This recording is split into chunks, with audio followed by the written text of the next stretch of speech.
Paz do Senhor, irmãos e irmãs. É uma alegria muito grande estar aqui com vocês, é um privilégio que Deus está nos dando. Eu queria convidá-los a abrirem as suas Bíblias na carta de Paulo aos Romanos, no capítulo 10.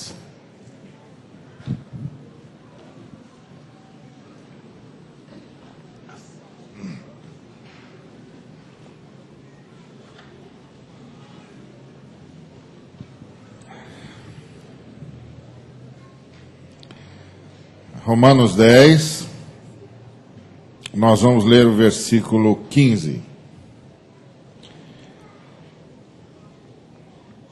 E como pregarão, se não forem enviados? Como está escrito, quão formosos são os pés dos que anunciam coisas boas. Quão formosos são os pés dos que anunciam coisas boas.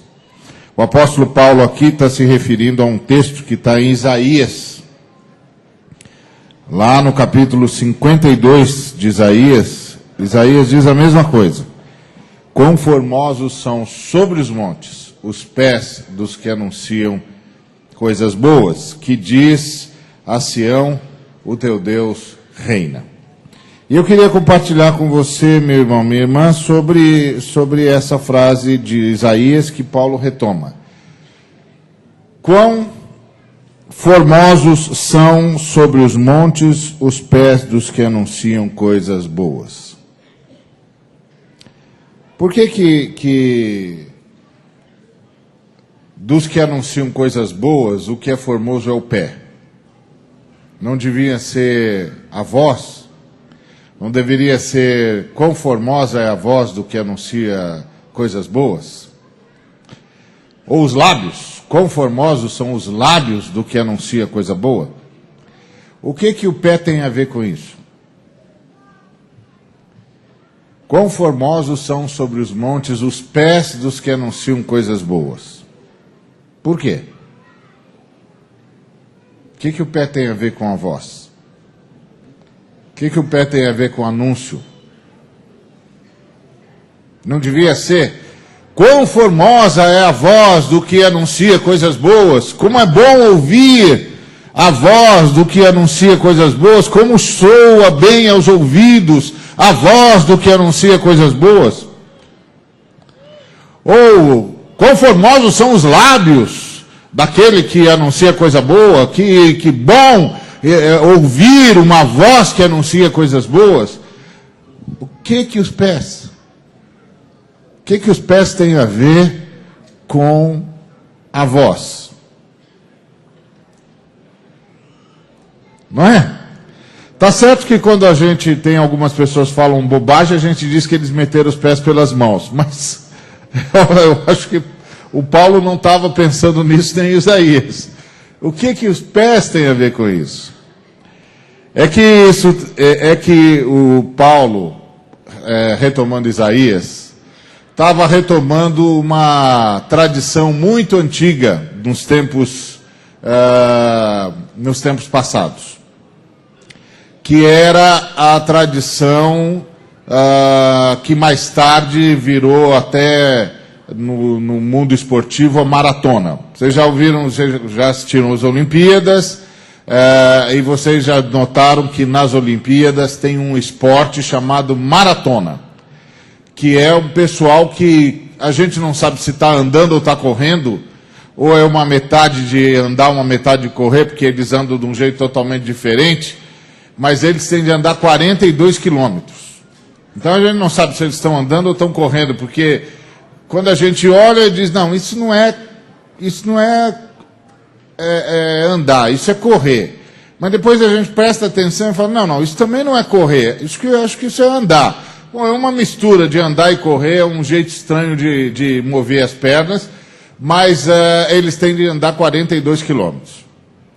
E a maratona é 42 quilômetros, por quê? Porque a história é a retomada da história de um jovem que andou 42 quilômetros, correu 42 quilômetros para dar uma notícia e morreu. E aí, em homenagem a esse jovem, tem uma atividade esportiva que é chamada de maratona. Mas por que esse jovem era tão importante e o que foi que ele fez para merecer ser lembrado para o resto da história da humanidade? É que ele foi anunciar o resultado da guerra. Então o que acontecia nos tempos passados? O rei saía com o seu exército para lutar contra o inimigo. O inimigo que estava querendo destruir o reino, que estava querendo escravizar as pessoas, e que estava usurpando a autoridade, que estava massacrando o seu povo. Ele então reunia todos os seus exércitos e ia enfrentar o opressor. E aí está lá a batalha. E a batalha em campo aberto. E o rei está com o seu exército enfrentando o opressor. Aquele povo que está, aquela nação que está destruindo o seu povo, escravizando o seu povo, queimando as colheitas, destruindo tudo que o seu povo faz, destruindo tudo que o seu povo constrói. E o rei sai com o seu exército e vai para o campo de batalha, para uma batalha derradeira, para acabar com aquela escravidão, para acabar com aquela exploração, para acabar com aquele domínio, para acabar com toda aquela sorte de injustiça que o seu povo está sofrendo por causa daquele opressor. E o povo? O povo está esperando notícia. O povo está esperando para saber se eles podem celebrar ou não podem. Se eles já são livres ou continuam escravos. Se agora a colheita deles está salva ou eles vão ter de proteger a colheita porque os inimigos vêm aí de novo. Se os filhos deles estão salvos ou ele tem de esconder os filhos para não serem transformados em escravos.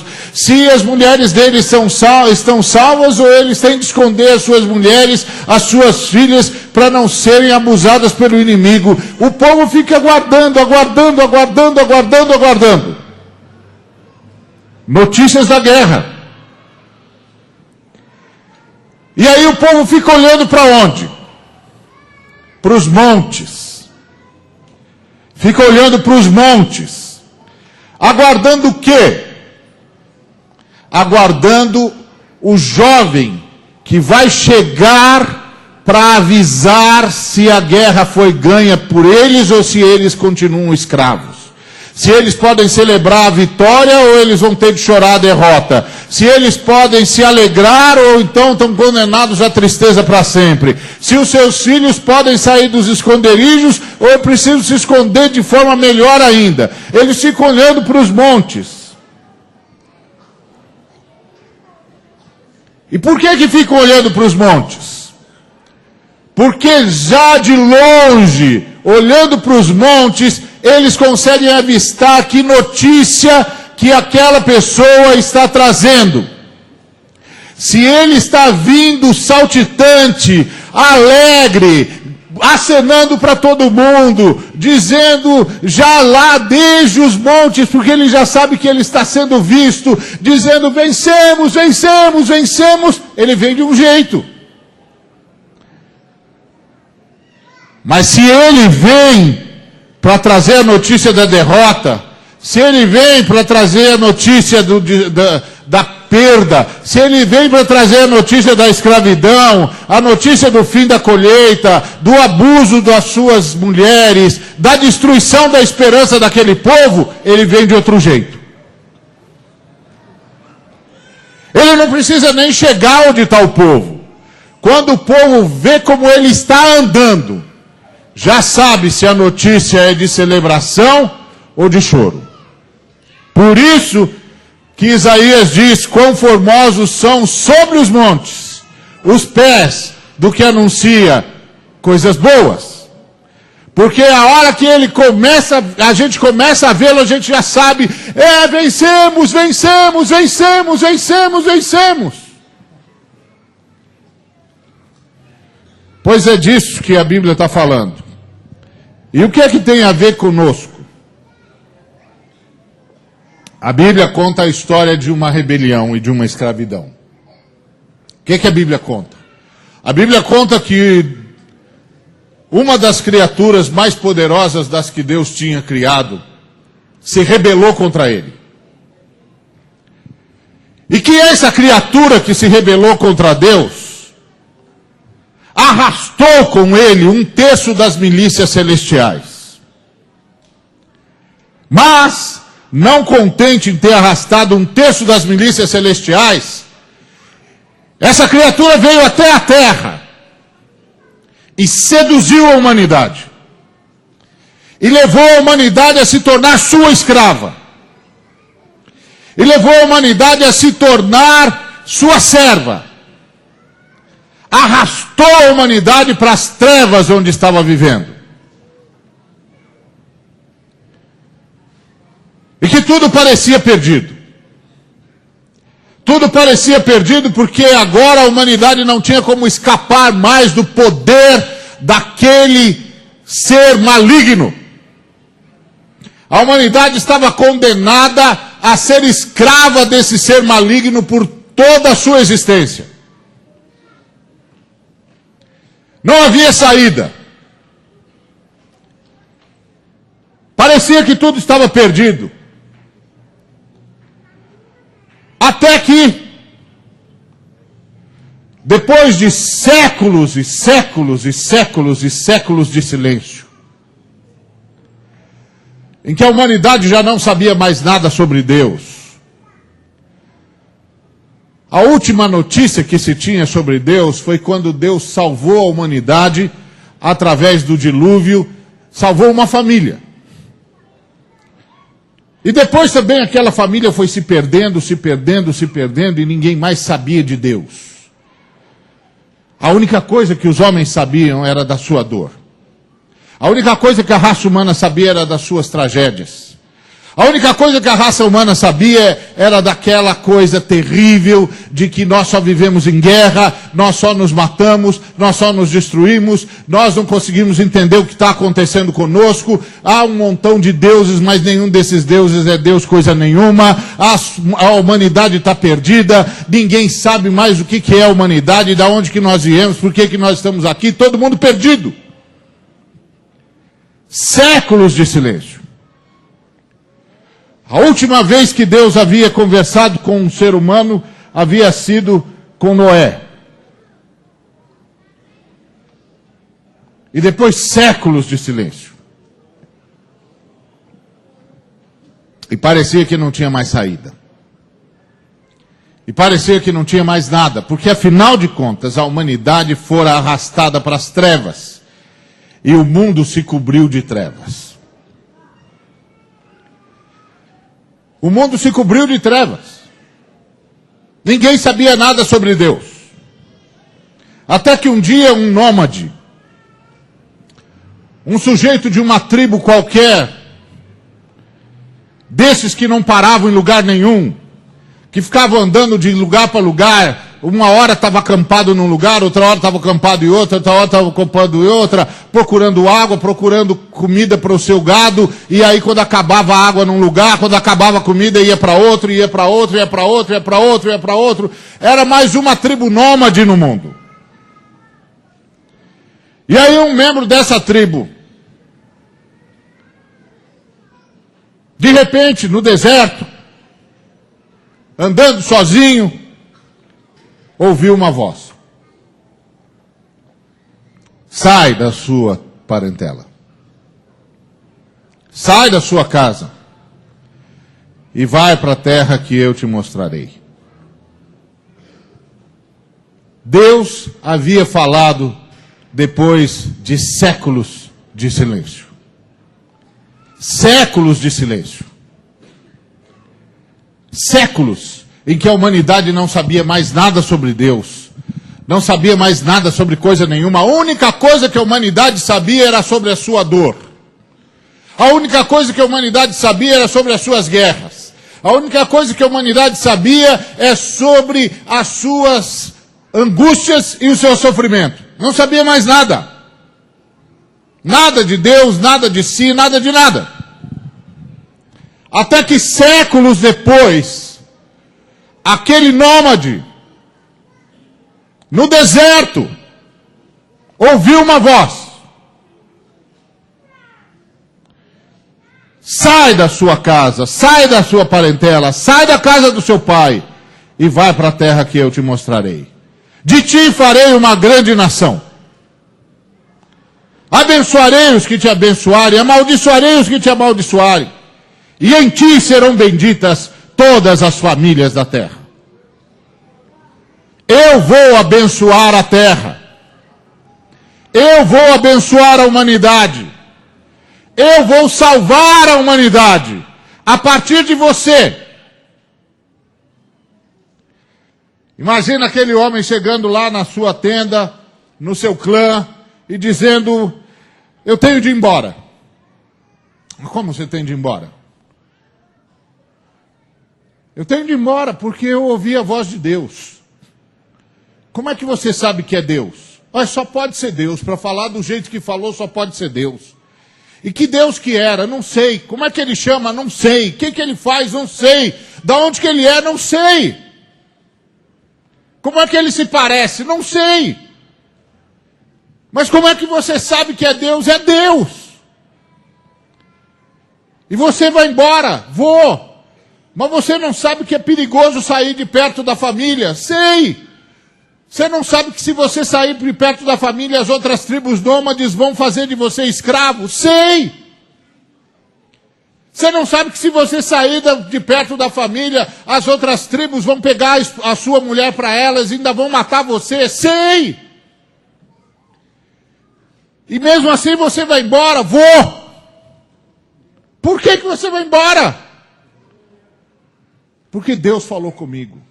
Mas como é que você sabe que é Deus? Porque só pode ser Deus.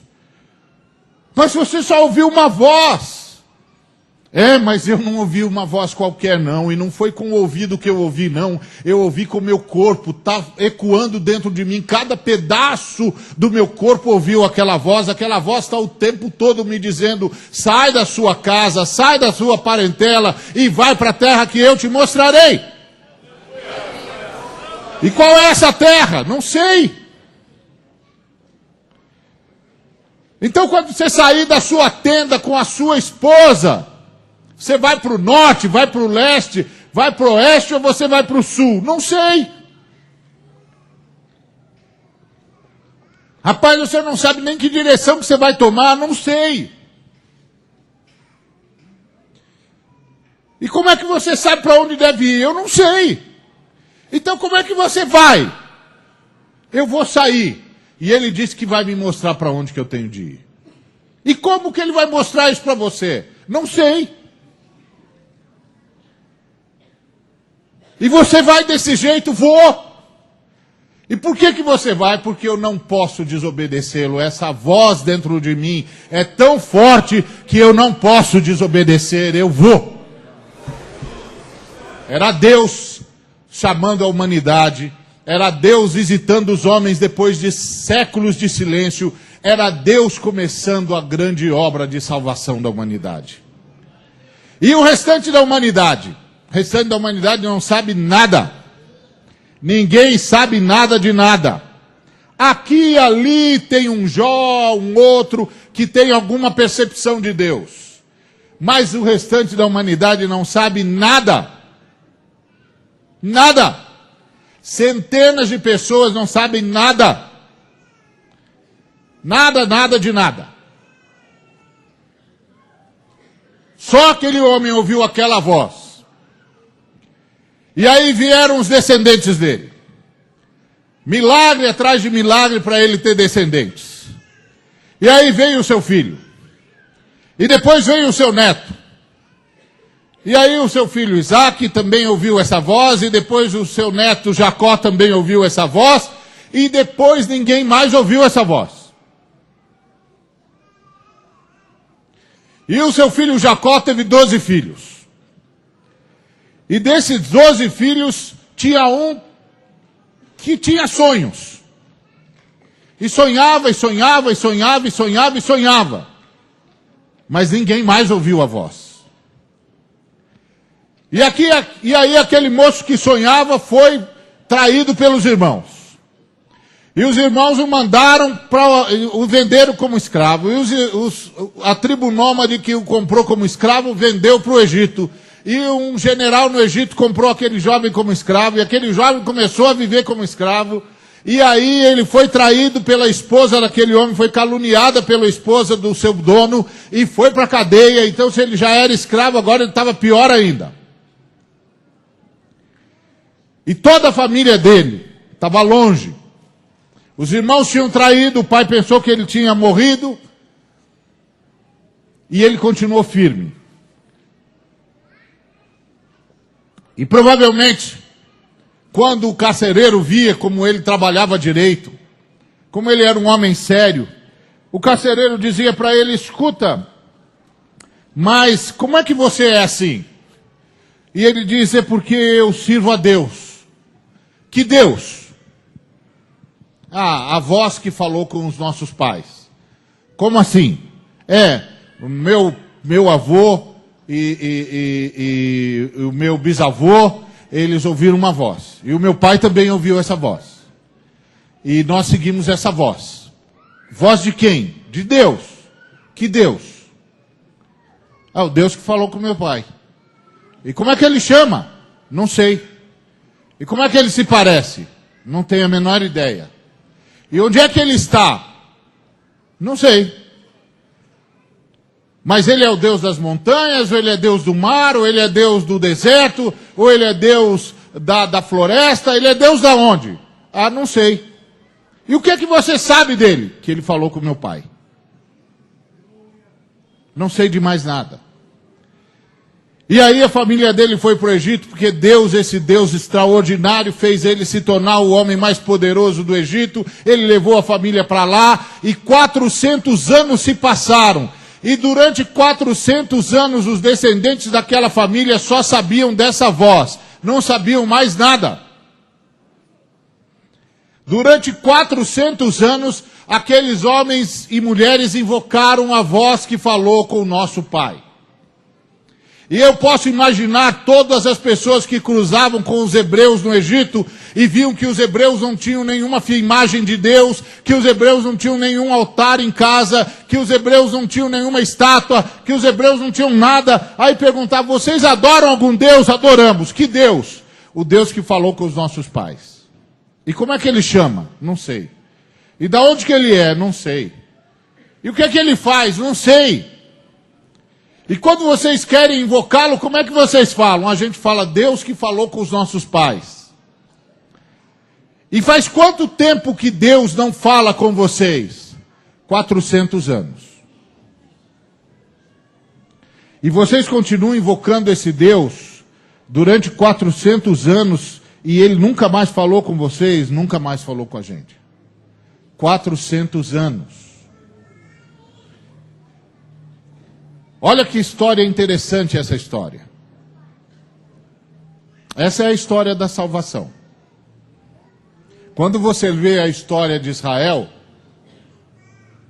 no Antigo Testamento, lá em Gênesis e depois em Êxodo, você não imagina que aqueles anciãos com quem Moisés falou nunca tinham ouvido Deus. Que eles não sabiam de Deus o que você sabe. Você sabe que Deus criou todas as coisas pelo poder da sua palavra. Eles não sabiam. Você sabe que Deus é triuno. Eles não sabiam. Você sabe que Deus é espírito. Eles não sabiam. Você sabe que Deus é o grande eu sou. Eles não sabiam. Eles não sabiam nada. Eles só sabiam da voz. E a humanidade? A humanidade sabia menos ainda. E o que a humanidade está esperando? A humanidade está esperando a grande resposta. Que resposta? Nós vamos continuar escravos para sempre de Satanás ou tem libertação para nós? Como aquele povo que ficava esperando a notícia da guerra do seu rei e ficava olhando para os montes, esperando ver como é que ia chegar aquele moço que vinha trazer a resposta, se ele vinha chegando alegre ou triste, se ele vinha chegando pulando de alegria ou se arrastando de dor. A humanidade continuava olhando para o nada, para o horizonte, com a única pergunta: quem somos nós? Tem jeito para nós? Um dia vai acabar essa dor, um dia vai acabar essa desgraça em que nós vivemos, um dia vai acabar essas guerras todas, um dia vai acabar essa angústia, um dia vai acabar essa miséria, um dia vai acabar esse medo que nós temos do escuro, um dia vai acabar essas vozes estranhas que nós ouvimos na floresta, um dia vai acabar esses espíritos que nos destroem, que nos escravizam, ou nós vamos ser escravos para sempre desses seres que se escondem nas trevas?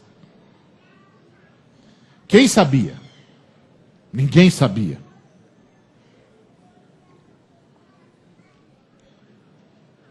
E mesmo o povo de Abraão não sabia muita coisa. Os filhos de Abraão não sabiam muita coisa. A última vez que Deus tinha falado com um dos filhos de Abraão, já fazia 400 anos. E Deus estava em silêncio. E o povo de Abraão, que só se lembrava do que é que Deus tinha dito. O que é que Deus disse mesmo para o nosso patriarca? Ah, ele disse que em ti farei uma grande nação. Mas agora tudo o que eles sabiam é que eles eram escravos. Imagina você cruzando com um hebreu lá no Egito, escravo. E você perguntava para ele: você é o quê? Eu sou hebreu. Você adora que Deus? O Deus que falou com os nossos pais. Quem é o Deus que falou com os seus pais? A gente não sabe. Como é que ele chama? A gente não sabe. Mas ele falou alguma coisa? Falou o que para os pais de vocês? Ah, falou que nós vamos ser uma grande nação. Como assim uma grande nação? Que nós vamos ser uma grande nação e que a partir de nós ele vai abençoar todas as famílias da terra. Aí você diria para ele: mas vocês não passam de escravos. É verdade, a gente é escravo no Egito. E cadê o Deus de vocês? Não sei. E o que ele disse para vocês? Que nós vamos ser uma grande nação. E que mais? Que nós vamos abençoar todas as famílias da terra. Como se vocês não passam de escravos? Mas foi o que Deus disse. Que Deus? Não sei. Nem o nome de Deus vocês não sabem. Não. Por isso que depois de 400 anos, quando um judeu fugitivo estava indo cuidar das ovelhas do seu sogro, ele viu uma planta estranha que estava pegando fogo. Era uma sarça, muito comum no deserto. Ele já tinha visto aquela sarça pegar fogo muitas vezes, porque aquele deserto era o fogo espontâneo, muito calor, a planta muito seca, de repente pega fogo. Isso, ele já tinha visto muitas vezes. Mas aí ele notou que aquela sarça, que era um negócio comum no deserto, estava cheio no deserto.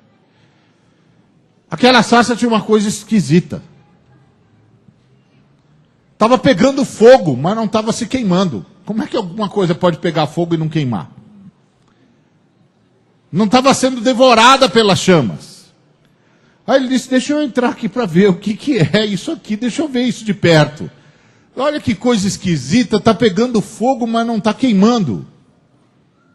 Está pegando fogo, mas não está sendo consumida. E a hora que ele entra, ele ouve a voz, que há 400 anos não falava mais nada. Moisés. Ele levou o maior susto. Tem alguém escondido aqui em algum lugar? Não, não tem. E ele vai se aproximando e a voz diz: para aí, tira a sandália dos seus pés, porque você está em terra santa. Aí ele diz: mas o que está havendo aqui? E aí a voz diz: eu sou o Deus de seus pais. 400 anos de silêncio. 400 anos. Quantas vezes a gente se desespera porque Deus não ouviu uma oração? Imagina o povo dele que ficou sem ouvi-lo durante 400 anos. Sem saber nada sobre ele. Quantas vezes eu e você não ficamos desesperados porque Deus não ouviu uma oraçãozinha da gente, que a gente até pode passar sem aquilo. E o povo dele ficou 400 anos sem nem saber como é que Deus se chamava. Por isso que a primeira coisa que Moisés diz é, pelo menos diz o nome do Senhor, porque eu vou chegar lá e eu vou dizer o quê? Quem falou comigo? Eu sou o Deus de Abraão, o Deus de Isaque e o Deus de Jacó. Diga ao seu povo que o Deus deles finalmente veio para salvá-los. E aí a história vai se desenrolando. E durante séculos só aquele povo sabe de Deus. E aquele povo vai andando de lugar para lugar e vai sendo arrastado por Deus e vai sendo salvo através do deserto, através do Mar Vermelho, e vai recebendo as leis, e vai recebendo os profetas, mas só eles sabem de Deus. E o restante da humanidade não sabe nada. Continua adorando falsos deuses e não sabe o que é que vai acontecer conosco. Até que um dia, o grande objetivo da existência daquele povo acontece. Uns pastores estão cuidando das suas ovelhas no pasto. Era uma noite, como qualquer outra noite. E de repente aparece uma figura no ar, brilhando. E diz para os pastores, eu trago para vocês novas de grande alegria. Eles levam um susto. E aquele ser diz, hoje na cidade de Davi, vos nasceu o Salvador. Vocês vão encontrá-lo deitado numa manjedoura. E quando ele teve os pastores olhando um para o outro sem entender, olhando aquele ser sem saber se estavam ouvindo direito, e quando aquele ser acaba de dizer isso, o céu fica coalhado de seres. E eles começam a cantar um cântico que diz, glória a Deus nas maiores alturas, e paz na terra aos homens a quem Ele quer bem. Pela primeira vez estava sendo anunciado que o que Deus queria, não queria só para o povo judeu, queria para todos os homens de toda a terra. E onde está a humanidade? A humanidade está olhando para os montes, esperando que alguém venha trazer-lhes a grande notícia. E qual é a grande notícia? Continuamos escravos? Ou agora podemos celebrar a nossa liberdade? Vamos continuar com medo dos espíritos durante a noite? Ou podemos celebrar a nossa libertação? Vamos continuar com medo dos vultos que aparecem para nós na escuridão? Ou vamos poder celebrar a nossa liberdade? Vamos continuar sentindo que tem seres nos oprimindo? Ou vamos continuar desesperados? Ou podemos celebrar a nossa humanidade? Afinal de contas, o nosso campeão venceu ou não venceu a guerra? O nosso general venceu ou não venceu a guerra? O nosso rei venceu ou não venceu a guerra?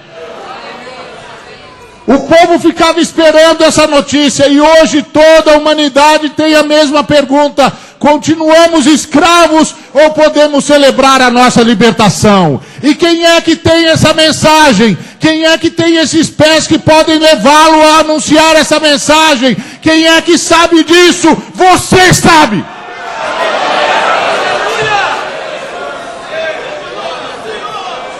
Você sabe! Você sabe que o grande general venceu a guerra. Você sabe que aquele jovem, aquela criança que nasceu na manjedoura venceu a guerra. Você sabe que ninguém mais precisa ser escravo do diabo. Você sabe que ninguém mais precisa ser prisioneiro do inferno. Você sabe que ninguém mais precisa ter medo dos seres que se escondem nas trevas. Você sabe que os índios não precisam mais ficar jogando flecha no ar para tentar espantar os maus espíritos. Você sabe que nós não precisamos mais ser escravos dos feiticeiros. Você sabe que nós não precisamos mais temer as coisas que acontecem nos cemitérios. Você sabe que ninguém mais precisa ter medo. Você sabe, o nosso general ganhou a guerra. Você tem de avisar todo mundo. Você tem de avisar todo mundo que Satanás não reina mais, que os demônios não reinam mais, que nós não somos mais escravos. Os feiticeiros não podem mais nada. Só Jesus Cristo reina. E reina para a libertação de toda a humanidade. Você sabe. Você tem de avisá-los. Você tem de levar as palavras de libertação e de liberdade para todos os cantos da terra. Porque você sabe. Você sabe. Então são os seus pés que têm de ser formosos. São os seus pés. Você não pode ficar trancado aqui nessas quatro paredes. Você não pode ficar escondido atrás das coisas que você acredita que são boas para você. Eu e você temos uma dívida com toda a humanidade, porque nós sabemos quem foi que venceu a guerra. Nós sabemos que os nossos filhos não estão mais condenados a serem casa de demônios, porque Jesus Cristo venceu. Quão formosos são sobre os montes os pés dos que anunciam coisas boas. Você tem coisas boas para anunciar. Ah, que como você tem coisas boas para anunciar. Como você sabe. Você conhece toda a história. Você sabe que aquela voz que falou com Abraão, e que depois falou com Isaac, e que depois falou com Jacó, aquela voz se fez carne e habitou entre nós. E nós vimos a sua glória, a glória do unigênito do Pai.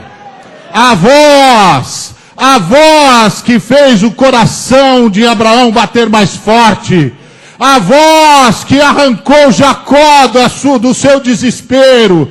A voz se fez carne e a palavra, o verbo se fez carne e habitou entre nós. E nós vimos a sua glória, a glória do único Filho de Deus. E Ele venceu a batalha por nós. Ele venceu a morte por nós. Ele venceu o inferno por nós. Ele destruiu os demônios por nós. E Ele reina pela nossa libertação. Você sabe. Você sabe. O que você está fazendo trancado em quatro paredes? Você sabe. Por que você está discutindo sobre coisinhas que não valem a pena? Se a igreja tem de ser desse jeito, se a minha roupa tem de ser azul ou preta, se você sabe a maior de todas as mensagens. Por que você está reduzindo essa mensagem nessas bobagens, ao invés de avisar para todo mundo que ninguém mais precisa ser escravo do diabo?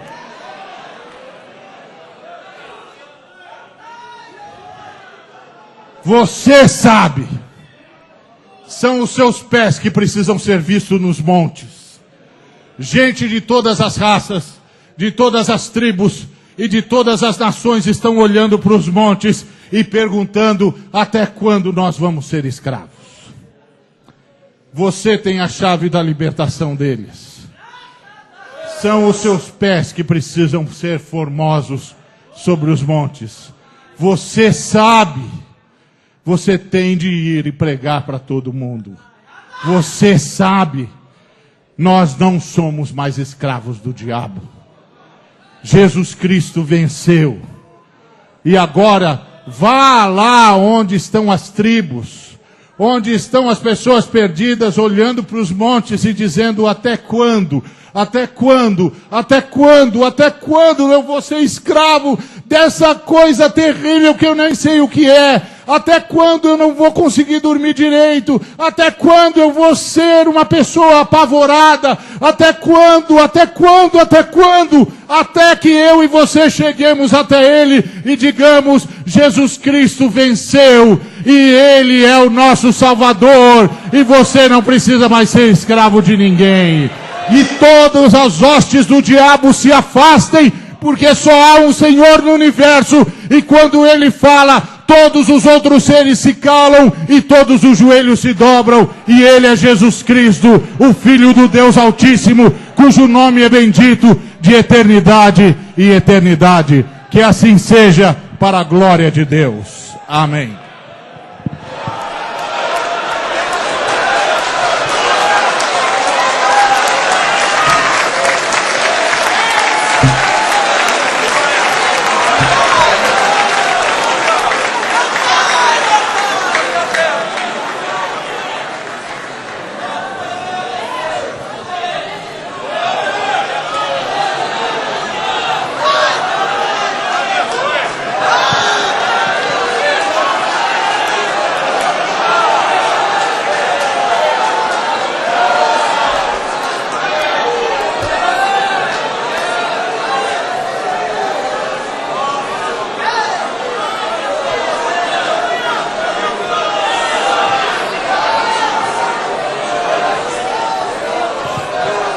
Você pode glorificar a Deus? Aleluia.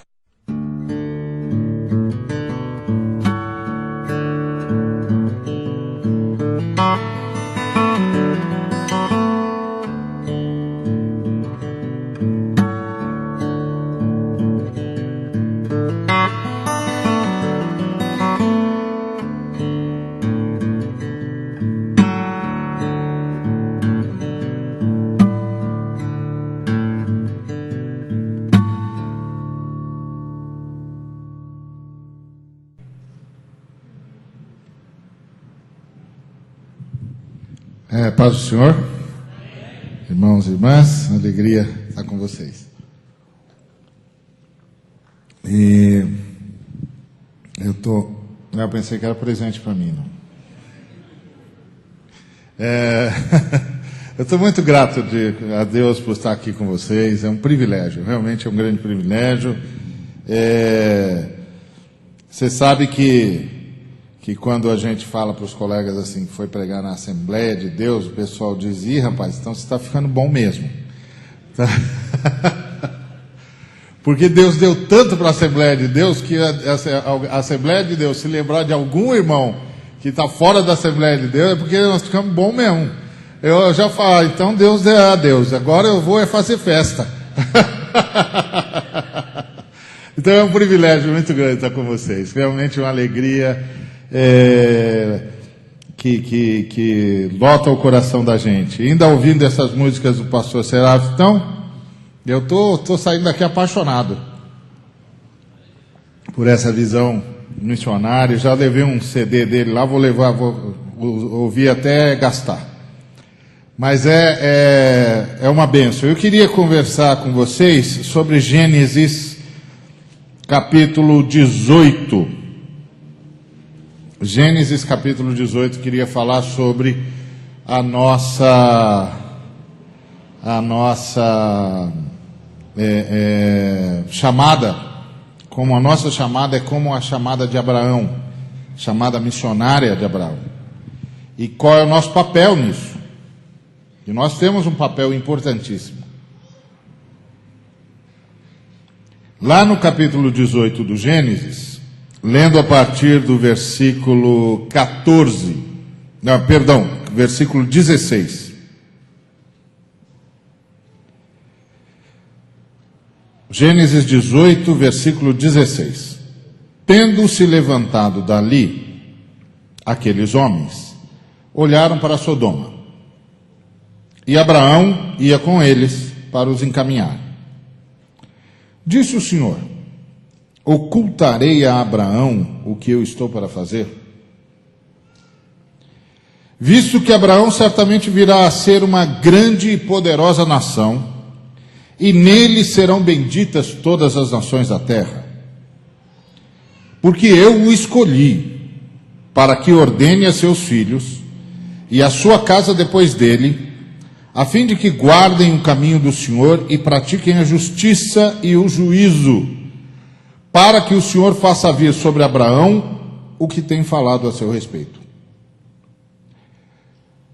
Disse mais o Senhor: com efeito, o clamor de Sodoma e Gomorra tem se multiplicado e o seu pecado se tem agravado muito.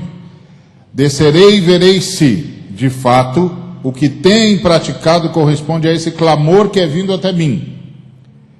E, se assim não é, sabê-lo-ei. Pai querido, muito obrigado por tua misericórdia para conosco. Obrigado que o Senhor nos reuniu aqui nessa noite, ou melhor, nessa tarde. E quando o Senhor nos reúne é porque o Senhor quer falar com a gente. E tudo que nós pedimos é que tu fales. Ainda mais, já nos falaste, fala ainda mais, Senhor. Por amor ao teu santo nome. É o que nós rogamos em nome de Cristo Jesus. Amém. Bom, essa é uma cena que todos nós conhecemos, todo mundo sabe de Sodoma e Gomorra, todo mundo sabe que ela foi destruída, todo mundo sabe da oração de Abraão, todo mundo sabe que o Senhor chamou Abraão e contou para ele o que estava para acontecer, e isso provocou em Abraão a intercessão, e Abraão começou com 50 justos e parou em 10. Então nós sabemos tudo isso. Agora eu queria chamar a atenção dos irmãos e irmãs para esse diálogo que nós acabamos de ler entre o Senhor nosso Deus e Abraão, nosso patriarca. Abraão é o nosso patriarca, né? Todos nós nos consideramos filhos de Abraão. Aliás, tem muita gente que se considera filhos de Abraão, né? Hoje, se houvesse uma propaganda em todos os jornais do mundo, dizendo que todos os filhos de Abraão se reúnam no dia 30 de setembro de 2006, não ia ter lugar na terra para os que se julgam filhos de Abraão se reunirem. Porque cerca de 3 bilhões de seres humanos se julgam filhos de Abraão. É muita gente, hein? Os cristãos todos se julgam filhos de Abraão. Os judeus se julgam filhos de Abraão. Os muçulmanos se julgam filhos de Abraão. Então, se hoje houvesse um édito no mundo todo dizendo: vamos reunir os filhos de Abraão para conversar, não tinha lugar na terra para juntar tanta gente. 3 bilhões de seres humanos aproximadamente teriam de vir de todos os cantos do planeta para conversar sobre Abraão. Já pensou que coisa impressionante? Quando Deus disse para Abraão que dele faria uma grande nação, ele não tinha a menor ideia do que é que Deus estava falando. Não tinha a menor ideia. Ele jamais imaginaria que chegaria um dia que não haveria lugar no planeta para reunir as pessoas que o consideram patriarca. Não é impressionante isso? Às vezes a gente ouve Deus falar algo e a gente não acompanha o que foi que Deus fez na história. E não percebe como é que Deus na história foi construindo alguma coisa tão impressionante que quando a gente bota no papel, não tem papel que caiba. Não tem papel que caiba aquilo que Deus fez. Mas então vamos ver o diálogo entre o Senhor e o nosso querido patriarca Abraão. O Senhor desce, faz algumas promessas a Abraão, entre elas que a Sara teria um filho, etc. E também o Senhor desce com o objetivo de ver o clamor que subia em relação a Sodoma e Gomorra, que não era pequeno. Tinha a ver com a injustiça social, tinha a ver com a violência daquele povo e tinha a ver com a sua imoralidade. Porque você sabe que tudo em Sodoma e Gomorra começou com a injustiça social, né? Não estou inventando não, está lá em Ezequiel 16:49. Se você abrir a sua Bíblia no profeta Ezequiel, no capítulo 16, no versículo 49, você vai ler exatamente isso que eu estou dizendo. Nem mais, nem menos. Né?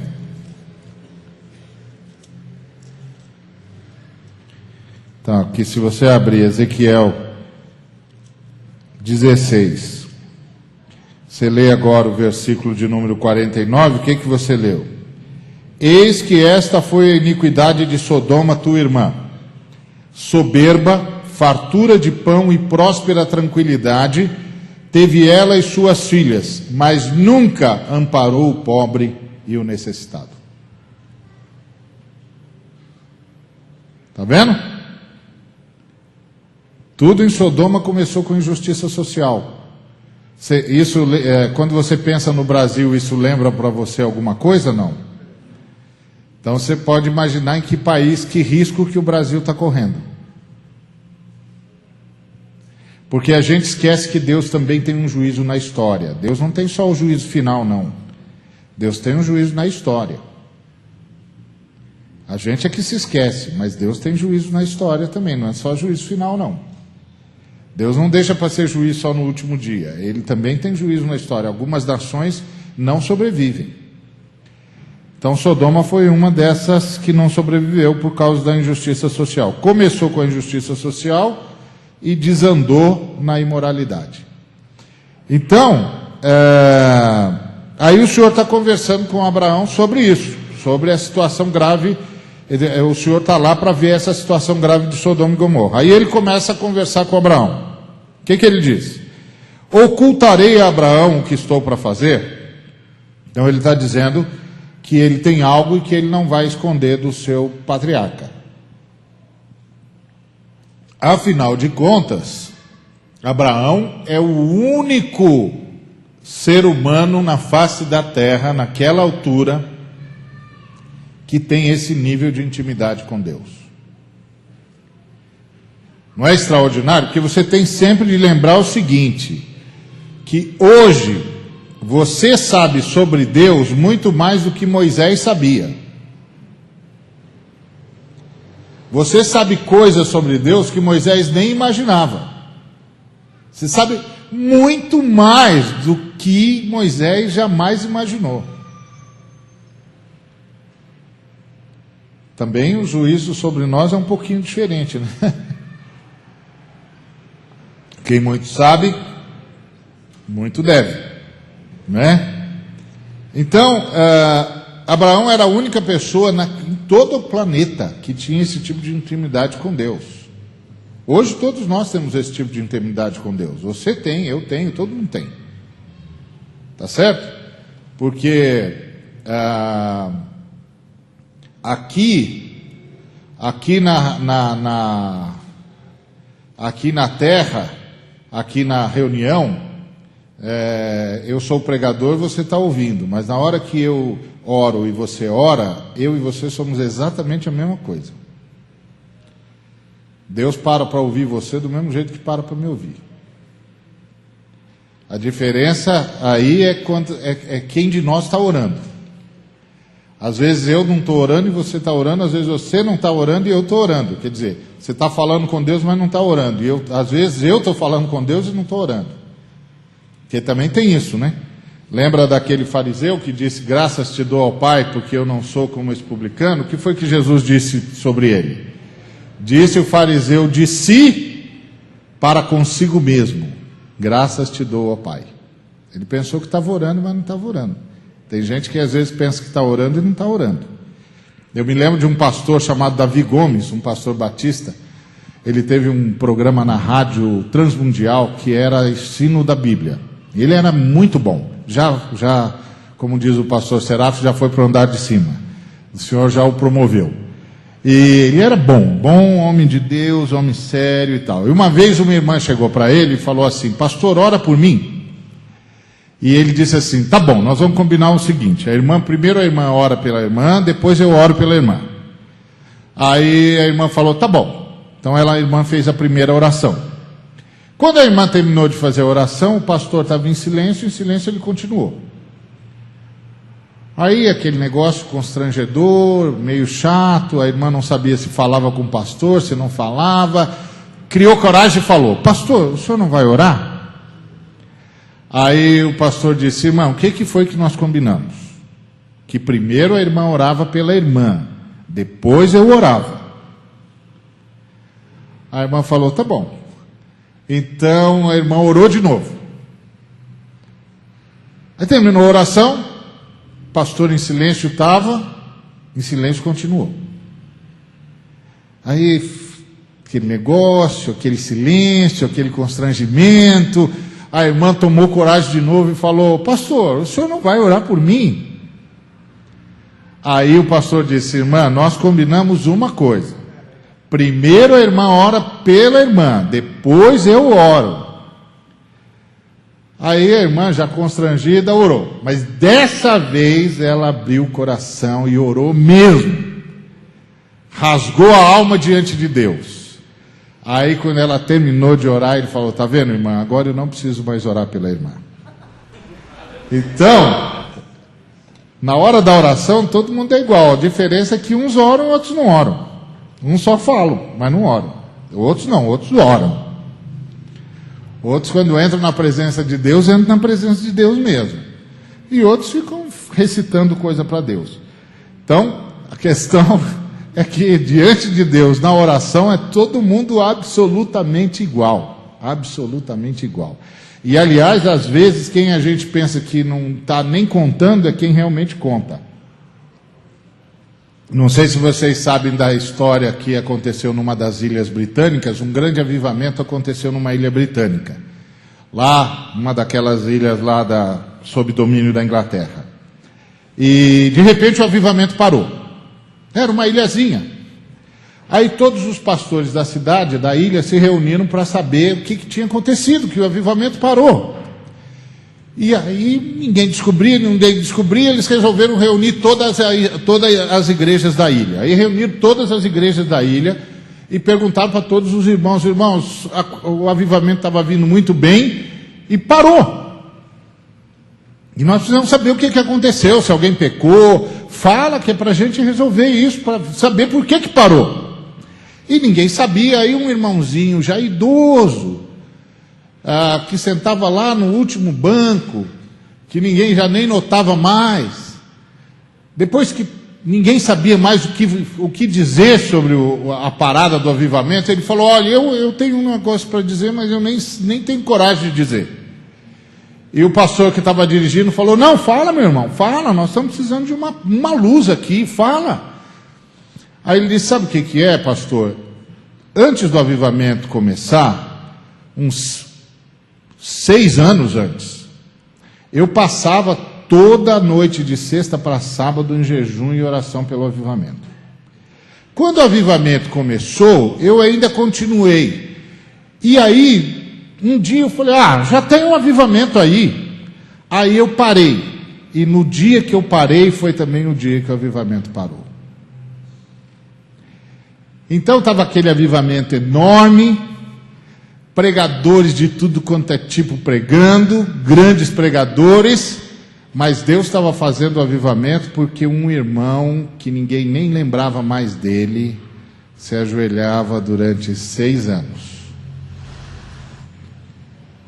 De sexta para sábado, em jejum, e dizia: Deus, tem piedade dessa ilha e vem visitar a gente. Cuidado com as aparências.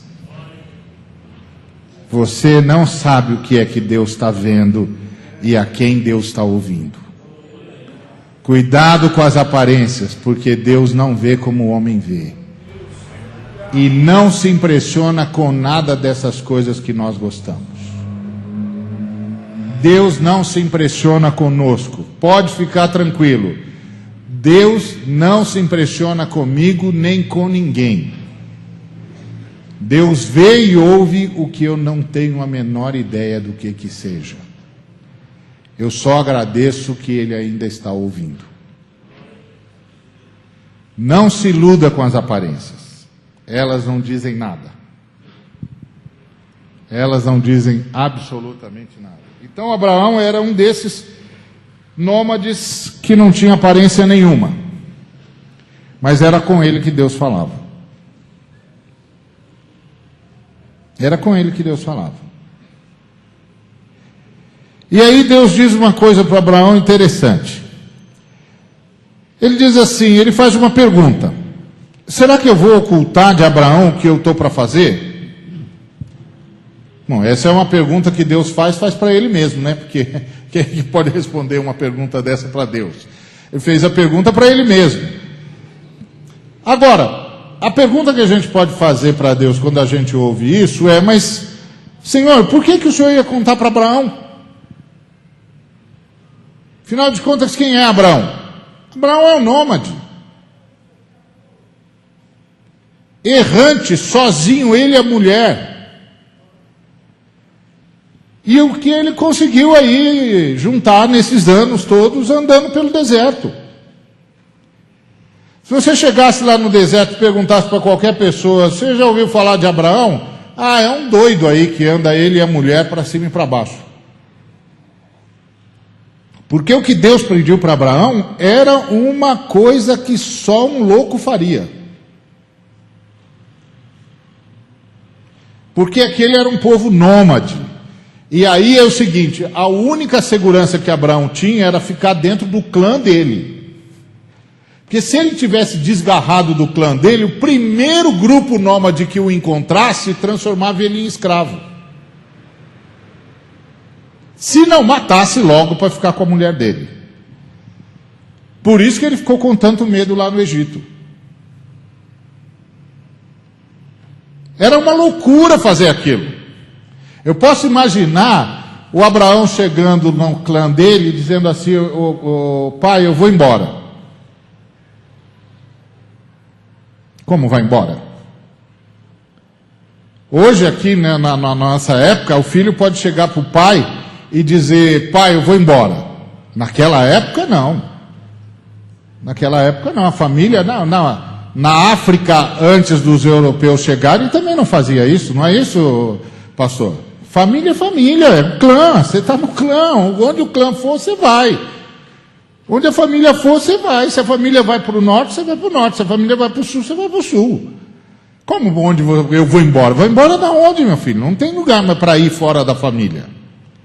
Esse é um conceito que a gente nem tem direito mais hoje. Mas na cabeça daquele povo, não tem lugar para você ir fora da família. Fora da família, embora para onde?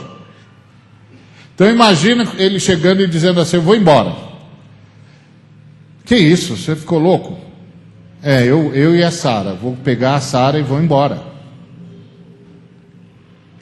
Mas filho, você não tem mais nada, você e a Sara. Eu sei, sou eu e a Sara. Eu vou embora. E por que você vai embora? Porque Deus falou comigo. Que Deus? Não sei. Qual é o nome dele? Não sei. Mas e como é que ele é? Não sei. E onde é que ele fica? Porque naquela época, cada lugar tinha o seu Deus. De que lugar que ele é? Não sei.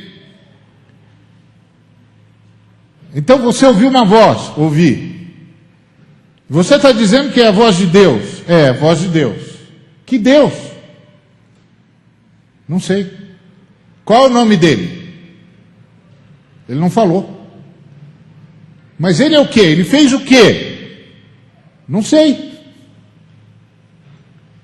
Porque você tem de lembrar que Abraão não sabia nada do que você sabe. Você sabe que Deus criou todas as coisas pelo poder da sua palavra. Abraão não sabia. Só Moisés é que veio saber isso, séculos depois de Abraão. Abraão não sabia de nada. Abraão não sabia de nada. E aí o povo dizendo para ele, mas qual é o nome dele? Não sei. Ele se parece com o quê? Não sei, com nada, eu acho. Eu não vi nada. E o que ele disse para você? Ele disse para eu sair da casa do meu pai, da minha parentela e ir embora. Embora para onde? Não sei. Como não sabe? Você vai sair daqui e não sabe para onde vai? O irmão estava falando aqui de planejamento, né? Que precisa fazer, mas Abraão não fez. E funcionou. E funcionou. E funcionou. Porque nós, principalmente os que criticam, esqueceram que o sucesso de alguma coisa não é o quanto você organizou, mas o quanto Deus disse: eu estou nisso aí. Eu estou nisso aí. Então isso vai acontecer porque eu estou nesse negócio. Nós esquecemos disso. Nós temos memória fraca, né? Nós temos uma memória horrível. Então imagina o Abraão dizendo: então você vai para onde, meu filho? Não sei. Vou para uma terra. Que terra? Não sei, ele vai mostrar. Quando? Sei lá. Isso quer dizer que a hora que você sair da tenda, que você despedir todo mundo, pegar a sua mulher, quando você sair da tenda, você não sabe nem se deve olhar para o norte, para o sul, para o leste ou para o oeste? Não sei. E você vai embora? Vou. Por quê? Porque ele mandou. E só porque você ouviu uma voz, você vai fazer essa loucura? E aí o Abraão diria: se você tivesse ouvido a voz que eu ouvi. Eu não ouvi essa voz com os ouvidos. Eu ouvi essa voz com cada pedaço do meu ser. Essa voz tomou todo o meu corpo. Eu não consigo dormir. Essa voz não sai de dentro de mim. Todos os filhos de Deus, durante milênios que fizeram alguma coisa pelo reino, fizeram porque ouviram essa voz. Essa voz, em algum lugar, parou a gente no meio da rua e disse: sai, vai. E você disse: Deus, mas não dá para fazer isso. E ele disse: vai. Eu vou fazer, vai, você só tem de ir, mas Deus, isso é uma loucura, vai.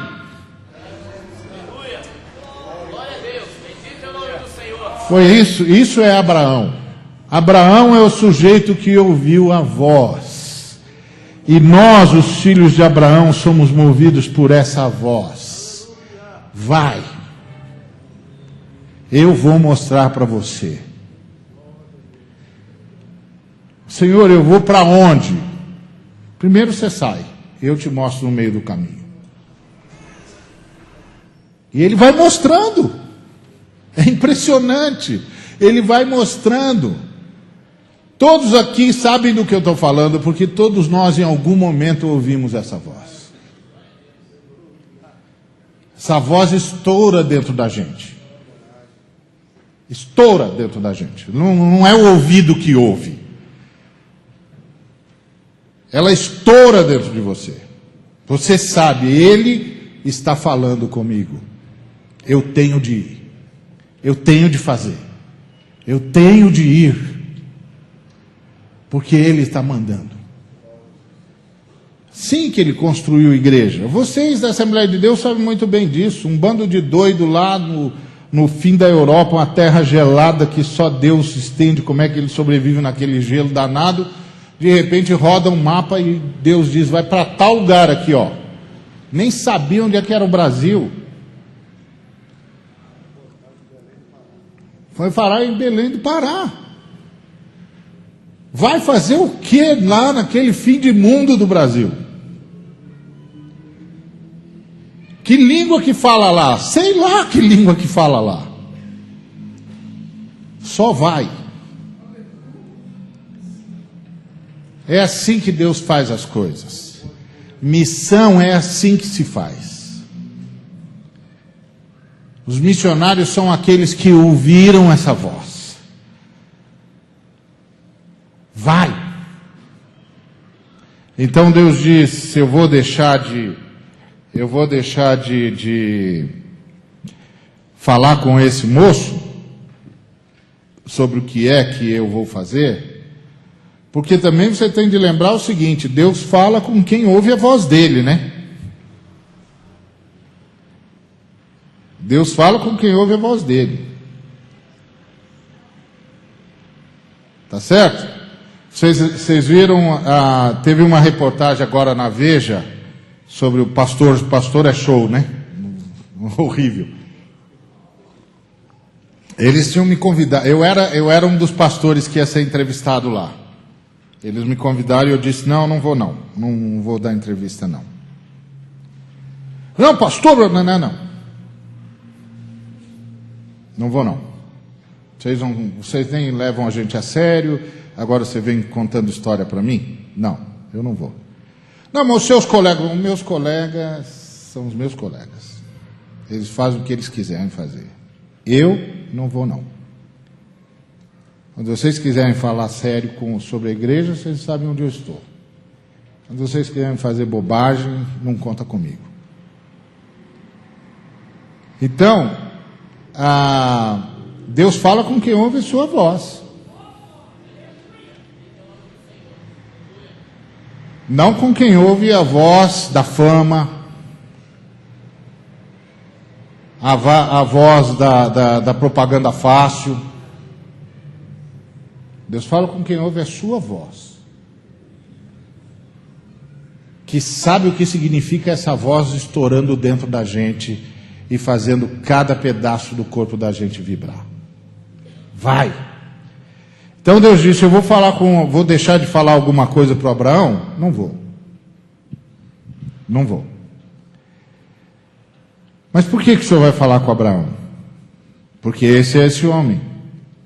E ele vai ser uma grande e poderosa nação. Opa, isso aqui é uma profecia, hein? Ele vai ser uma grande e poderosa nação. Então está profetizado, não está? Está profetizado. Uma grande e poderosa nação. E mais, nele serão benditas todas as nações da terra. Então está profetizado. E aí o versículo 19 não faz o menor sentido. Por quê?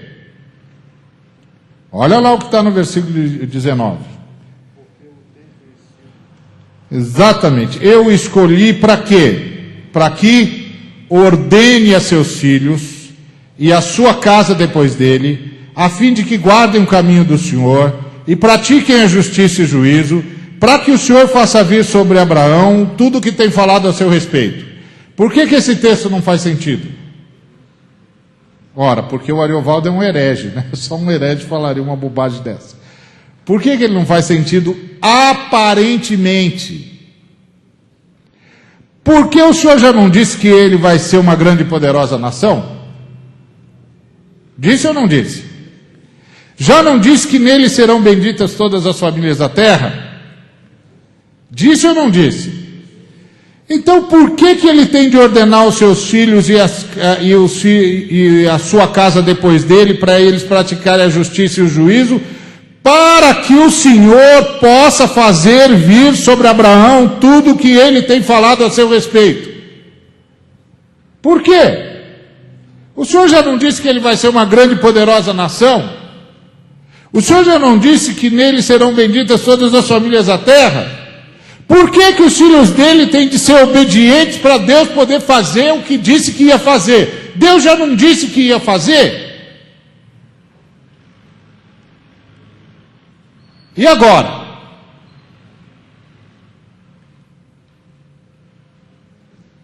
Sabe qual é o nosso problema? A gente pensa que as promessas de Deus estão desligadas do caráter de Deus. O que Deus está dizendo é o seguinte: eu decidi que vou fazer de Abraão uma grande e poderosa nação. Por isso, Abraão, Você tem de fazer os seus filhos andarem nos meus caminhos e guardarem os meus mandamentos. Por que, Senhor? Porque eu não posso abençoar gente que não anda de acordo com o meu caráter. Entendeu? Eu tenho uma promessa para você. Vou fazer de você uma grande e poderosa nação. Vou fazer com que todas as famílias da terra sejam abençoadas através de você.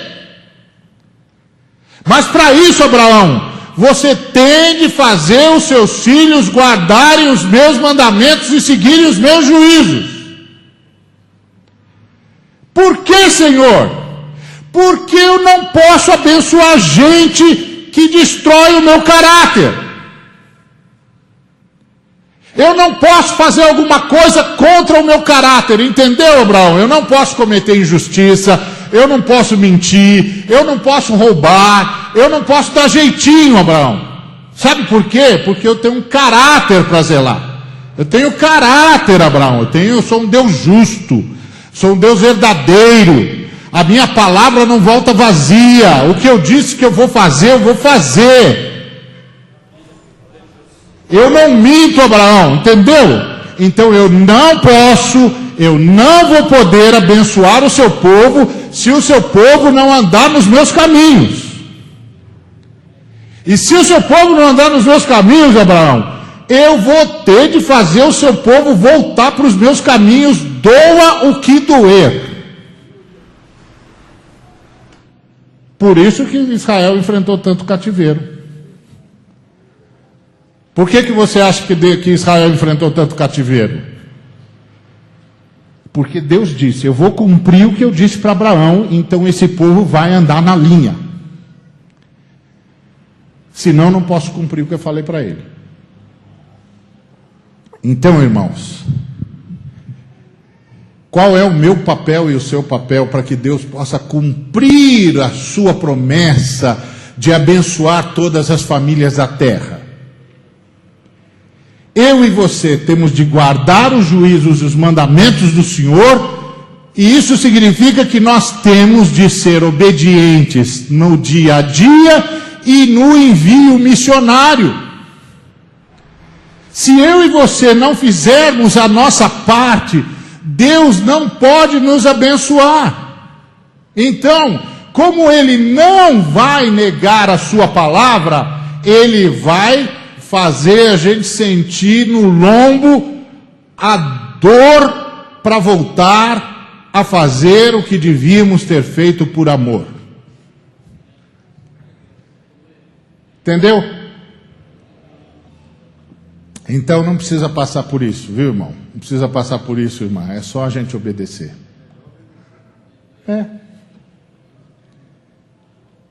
Deus não tem prazer nenhum em ver a gente sofrendo. A gente só obedece e está bom. E Deus vai poder fazer tudo o que prometeu que ia fazer. Entendeu? Então eu olho para a nossa realidade no Brasil. Deus nos deu muita coisa, irmãos. Deus nos deu muita coisa. Mas é coisa que não acaba mais. Deus nos fez uma igreja forte. Olhe para os irmãos da Assembleia de Deus, o que Deus agraciou vocês é brincadeira não. Agora isso significa que nós temos de fazer. Nós temos de fazer para Deus poder cumprir a sua palavra. Deus disse que ia abençoar todas as famílias da terra. Quem é que está carregando essa bandeira agora? Eu e você. Eu e você estamos carregando a bandeira de abençoar todas as famílias da terra. Quem é que está carregando essa bandeira? Jesus fez a parte dele. A primeira coisa que precisava acontecer para que todas as famílias da terra fossem abençoadas em Abraão é que o Cordeiro de Deus morresse e ressuscitasse por nós. Bom, isso ele já fez, não fez? Então agora é conosco. Agora é conosco. Se o Cordeiro de Deus não tivesse morrido e ressuscitado, nós não tínhamos nada para dizer. Vou dizer o quê? Não tem nada para dizer. Mas agora nós temos. E é isso que o Abraão fez. E às vezes isso acontece na vida de muito crente. Eu já vi líder que recebeu uma palavra profética do Senhor e aí não se cumpriu. E aí o pessoal diz assim, olha, não cumpriu a palavra dele, e era profética mesmo. Ele falou, não, cumpriu. É que ele saiu do lugar onde o caráter de Deus podia se manifestar. Aí Deus não vai apoiar a falta de caráter mesmo. Aí você vê gigantes começando a tropeçar em pés de barro. E você diz, mas era um gigante. Pois é, mas esqueceu que Deus tem caráter. Deus tem caráter. Tá certo? O que vale para o cristão que chegou no reino de Deus hoje pela manhã, vale para mim que já estou no reino de Deus há mais de 30 anos.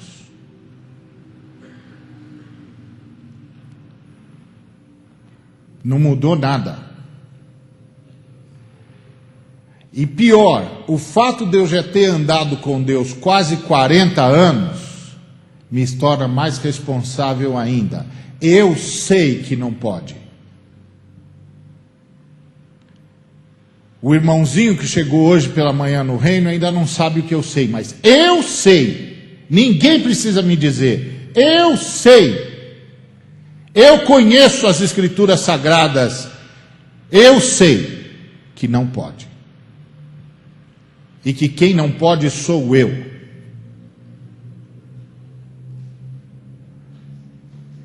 E quanto mais eu sei, menos eu posso.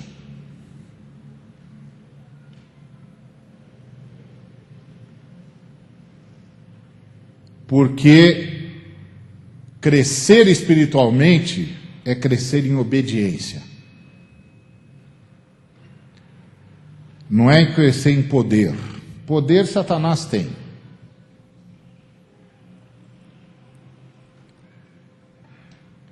Crescer é crescer em obediência.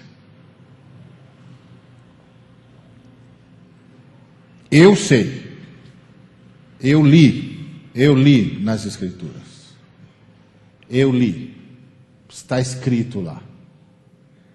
Ninguém precisa me dizer. Então, qual é o nosso papel? Obedecer. Por quê? Porque Deus quer abençoar todas as famílias da terra. E agora, a promessa que Deus fez para Abraão está na minha e na sua mão. Eu ordenei. Olha o que ele disse para Abraão. Porque eu escolhi para que ordene a seus filhos e a sua casa depois dele, a fim de que guardem o caminho do Senhor e pratiquem a justiça e o juízo. Para quê, Senhor? Para que o Senhor faça vir sobre Abraão o que tem falado a seu respeito. Você já tinha parado para pensar que parte do que Deus prometeu para Abraão depende de você?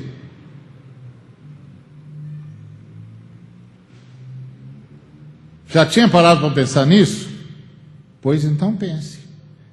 Parte do que Deus prometeu a Abraão depende de você.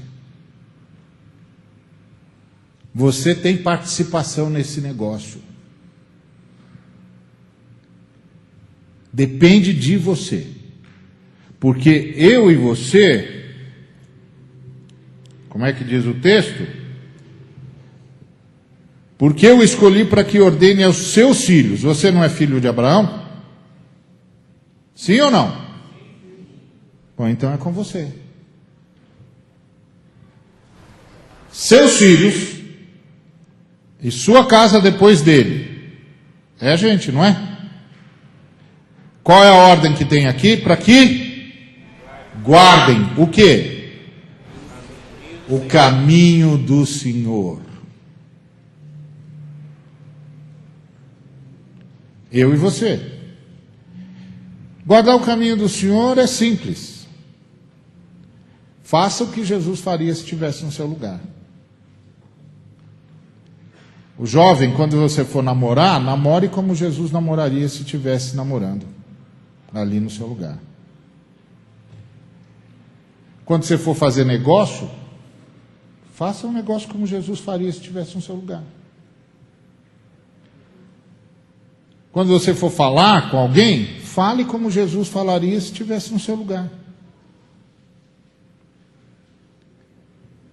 Quando você for assistir televisão, se é que você assiste, assista o que Jesus assistiria se estivesse no seu lugar.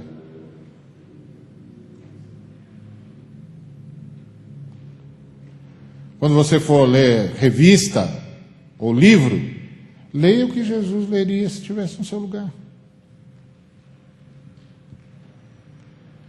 É simples, não é tão difícil assim não. Quando você estiver no ônibus, no carro, na rua, pense, fale o que Jesus pensaria e falaria se estivesse no seu lugar.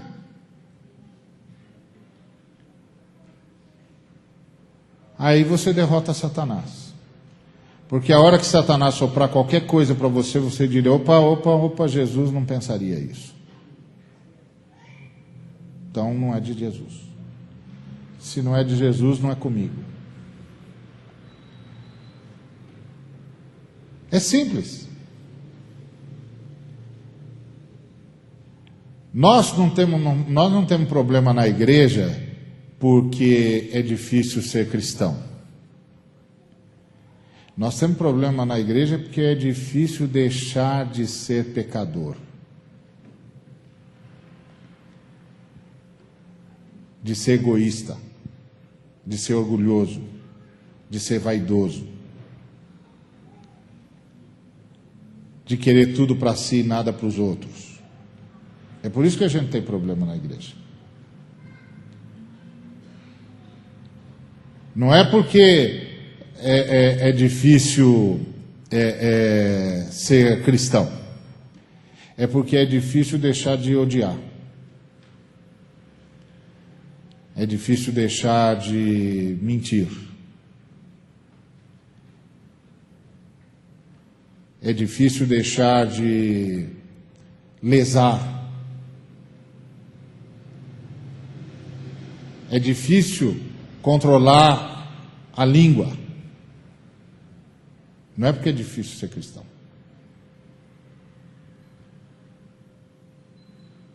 Eu lembro de um irmão que falou para mim, não, estou brigando por causa de Deus. Eu falei, que isso, irmão, ninguém briga por causa de Deus. Por causa de Deus a gente perdoa, por causa de Deus a gente abraça, por causa de Deus a gente dá uma nova chance para as pessoas.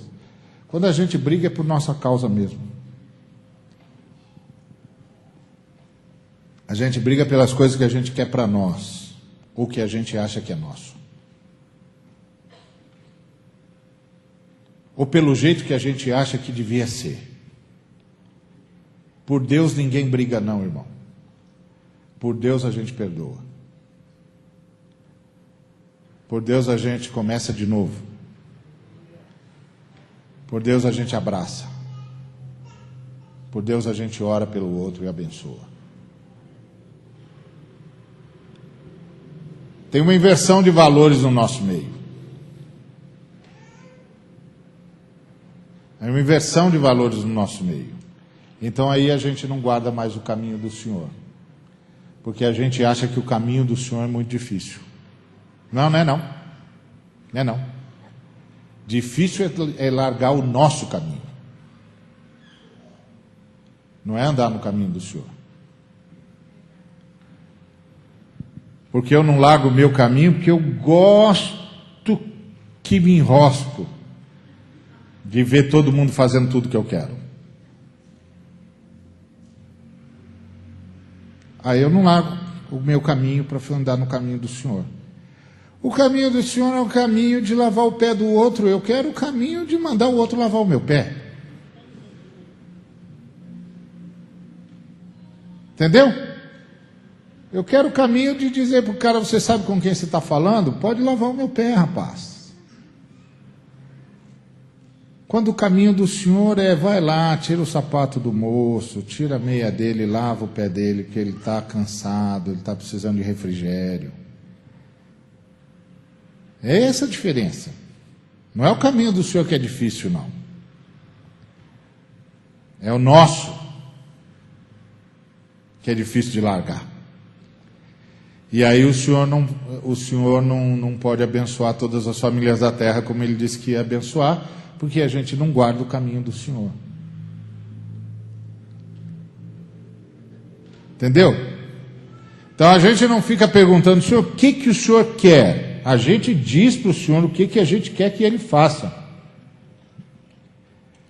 Aliás, se a gente fosse traduzir as nossas orações, a maioria das nossas orações é assim, Pai, eu estou passando aqui por um probleminha, mas eu até sei a resposta. Não vou nem dar trabalho para o Senhor adivinhar a resposta. Eu já vou dizer para o Senhor, se o Senhor fizer isso, está tudo resolvido. Eu só estou dando dor de cabeça para o Senhor porque eu não tenho poder. Se eu tivesse poder, eu já resolvia. Eu já resolvia. Nem precisava falar com o Senhor porque eu já sei a resposta. Então a gente não tem mais a oração de Paulo. A oração de Paulo é, Senhor, o que queres que eu faça? A nossa oração hoje para o Pai é, Pai, deixa eu dizer para o Senhor o que eu acho que é melhor o Senhor fazer nessa situação. Olha, eu estou aqui com esse projeto, e se o Senhor fizer isso aqui, está tudo resolvido. Abre aquela porta lá para mim, Senhor. Aí o Senhor diz, mas você já olhou do outro lado da porta para ver o que tem lá? Não, bom, olhar não olhei. E o Senhor diz, pois eu já olhei, eu vi o que tem do outro lado. Você está querendo que eu abra essa porta mesmo? Vou dar mais uma chance para você, hein? Atenção, vai rodar o peão aqui. Qual a porta que você quer que eu abra mesmo? Tem certeza que é essa? Eu vou abrir, hein? Depois você não reclama. Não diz que eu atendi, que eu não atendo oração, hein? Você sabe o que tem do outro lado da porta? Você não sabe. Então deixa ele decidir. Deixa ele decidir. Senhor, o que o Senhor quer fazer? O que o Senhor quer fazer? É a mesma coisa com cura. Eu já vi, como eu disse hoje de manhã, já vi Deus curar muita gente. Já vi. Não foi que me contaram, eu já vi. Eu já tive em lugar que a pessoa estava andando e foi, para aí. Pode parar. Aí a pessoa parou, eu falei, irmãos, vem cá, o senhor vai curar essa pessoa aqui agora, vamos pôr as mãos aqui, nós vamos ordenar a cura agora. Pá! Está feito, irmão, pode ir. E aí, à noite, a irmã corre para lá, corre para cá. Tem mais nada não, irmã? Não tem mais nada não. Por quê? Porque o Senhor deu uma palavra. Em compensação, já tive outra situação que eu cheguei e a pessoa disse, pastor, eu falei, olha, Deus não me deu nenhuma palavra. Não vou fazer isso, Deus não me deu palavra. O que eu posso fazer? Ele não me deu palavra. A palavra que Ele me deu é de consolo. Eu vou consolar vocês porque Ele não me deu nenhuma outra palavra. Mas não, alguém cismou que fé é uma varinha de condão que você faz assim e tudo acontece. Fé é um presente de Deus. É convicção das coisas que não se veem. É certeza de coisas que se esperam. E convicção de fatos que não se veem. Convicção é uma coisa que vai para dentro do seu coração. Do seu coração. Na sua comunhão com Deus, Deus diz para você, vai lá e faz. Ou diz para você, vai lá e consola, porque eu estou levando mesmo.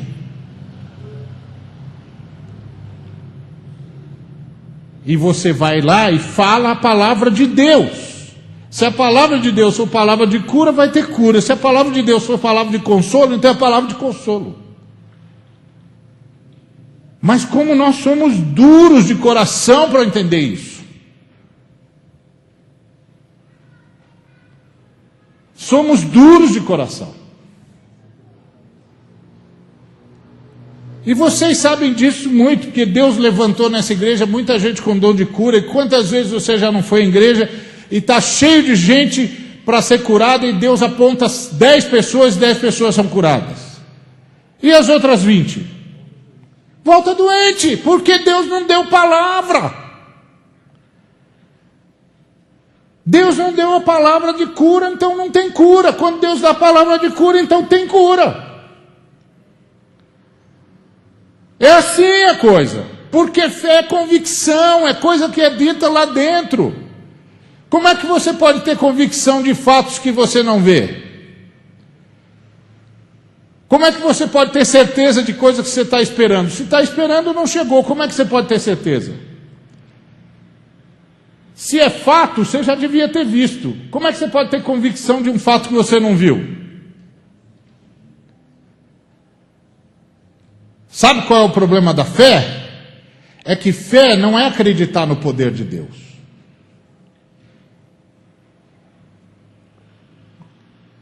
Sabe, acreditar no poder de Deus é óbvio. Claro que Deus tem poder. Ele é Deus. Se ele não tivesse poder, não seria Deus. Fé é acreditar no caráter de Deus. Sabe por que eu sei que vai fazer que os fatos que eu não estou vendo estão lá? Porque Deus disse. Sabe por que vocês têm certeza das coisas que você espera e ainda não chegou, mas que você sabe que vai chegar? Porque Deus disse. A gente acredita no que Deus disse. É assim que a gente crê. Deus disse.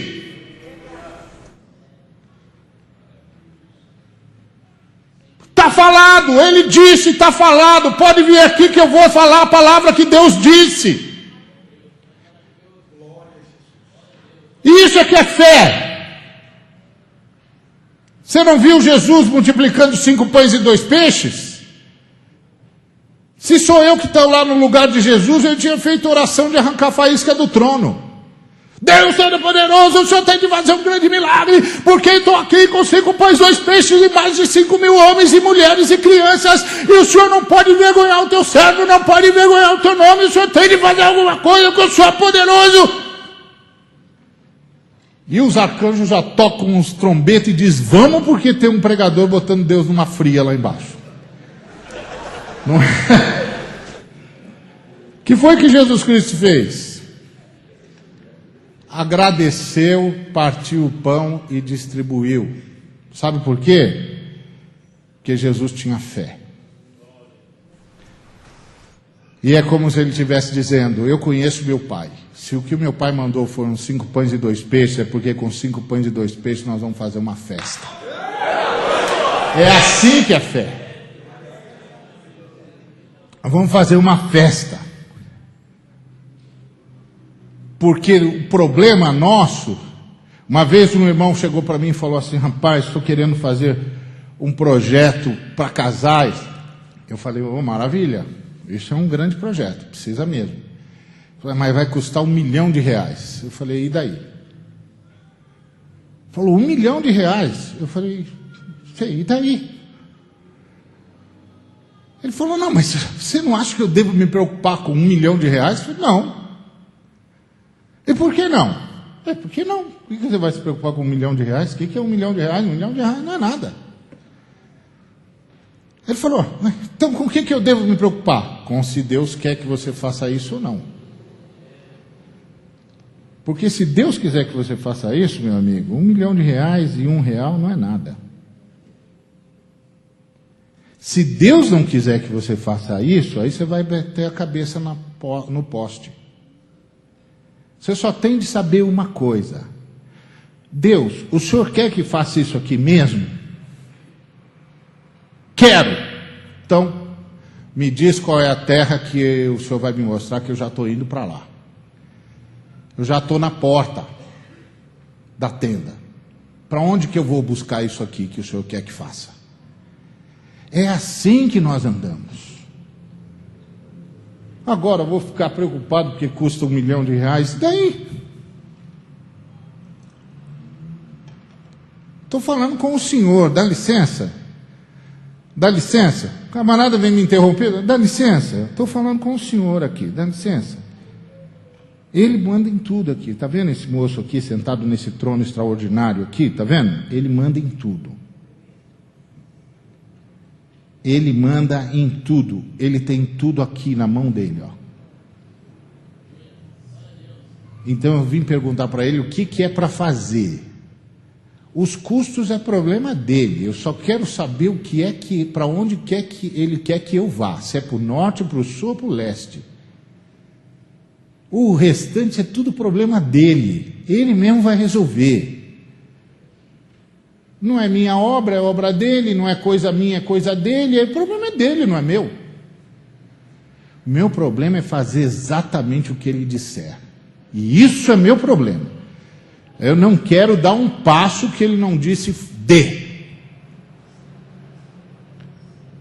Então há uma inversão de valores no nosso meio, irmãos, e aí nós vamos perdendo a fé. Porque a gente pensa que fé é uma varinha de condão e que está desligada de obediência.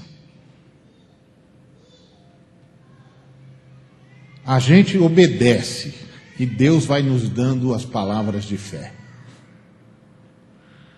Lázaro vem para fora. Lázaro vem para fora. É simples assim. Às vezes que eu vi Deus curar, eu nunca disse para uma pessoa, agora tenha fé, se você tiver fé vai acontecer. Não, eu disse, você está curado em nome de Jesus, pode ir para casa. Por quê, pastor? Porque Deus disse isso, você está curado, pode ir embora. Vá lá no seu médico e manda ele fazer os exames. Porque Deus disse. E houve casos em que Deus não disse nada. E eu disse, conheço um bom médico, vai visitar lá, porque Deus não me disse nada. Pode ser que através desse médico ele vá fazer alguma coisa. Mas através de mim não vai fazer nada. Mas aí a gente não quer fazer isso porque os caras vão pensar que o pastor não tem poder. Mas que pastor que tem poder? Que isso, irmão? Você nem bebe e ainda acredita nessas coisas? Se você bebesse, eu ainda ia dizer, é porque você bebe e não largou esse maldito desse vício.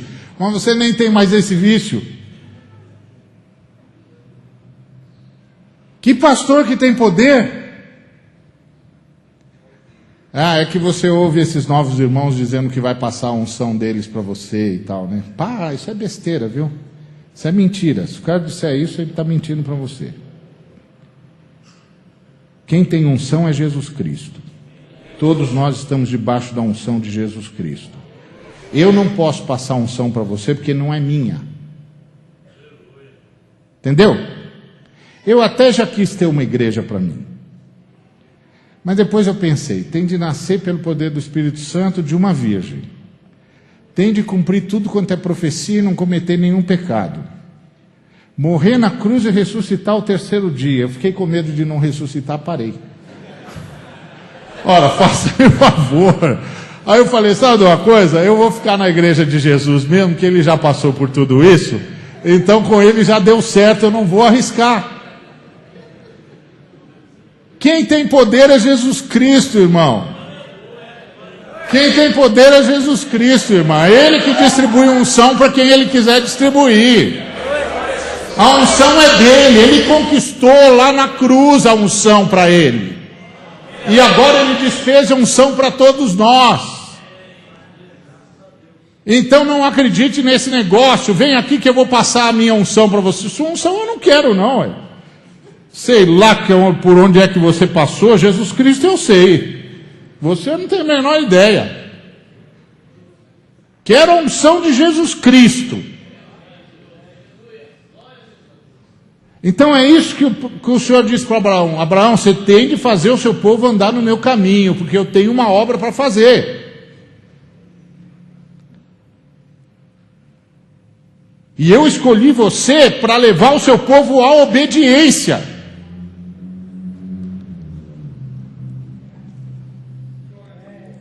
Isso é uma coisa que nós precisamos aprender. Lá na minha igreja eu sempre digo o seguinte: ó irmão, se você está precisando de psicólogo, não vem falar comigo. Porque eu não sou psicólogo. Eu sou pastor. Então eu não vou ajudar você a se sentir bem consigo mesmo. Eu vou ajudar você a se parecer mais com Jesus Cristo. E eu vou ajudar você a fazer o que Jesus Cristo faria se tivesse da enrascada em que você se meteu. Se é isso que está bom para você, então pode me procurar a qualquer hora do dia, da noite, da madrugada, não faz a menor diferença. Mas lembre-se, eu vou ensinar você a fazer o que Jesus Cristo faria. Eu não estou aqui para você se sentir bem com você. Eu estou aqui para Deus se sentir bem com você. Entendeu? E a única maneira de você se sentir verdadeiramente bem com você, meu irmão, é quando Deus se sentir bem com você. Então eu vou ajudar você. Agora, não vem com essa história de gente com autocomiseração para eu dizer para você: não, querido, imagina, você já sofreu demais. Não sofreu não, podia ser muito pior. Deus já está te ajudando, você não sabe o quanto. Me lembro de uma irmã que teve um sonho, e no sonho ela estava andando ao lado de Jesus, segurando na mão de Jesus, Jesus segurando na mão dela. De repente ela caiu num buraco. Aí ela caiu num buraco e disse para Jesus: mas Jesus, o Senhor segurando na minha mão, eu caio num buraco. Aí Jesus disse: minha filha, olha para o lado. Ela olhou e viu um montão de gente com pá e picareta na mão, cavando buraco. Aí ele disse para ela: está vendo, minha filha? Vocês caem nos buracos que vocês mesmos cavam. Esse buraco que você caiu foi você que cavou. Se eu não tivesse segurando na sua mão, o buraco engolia você.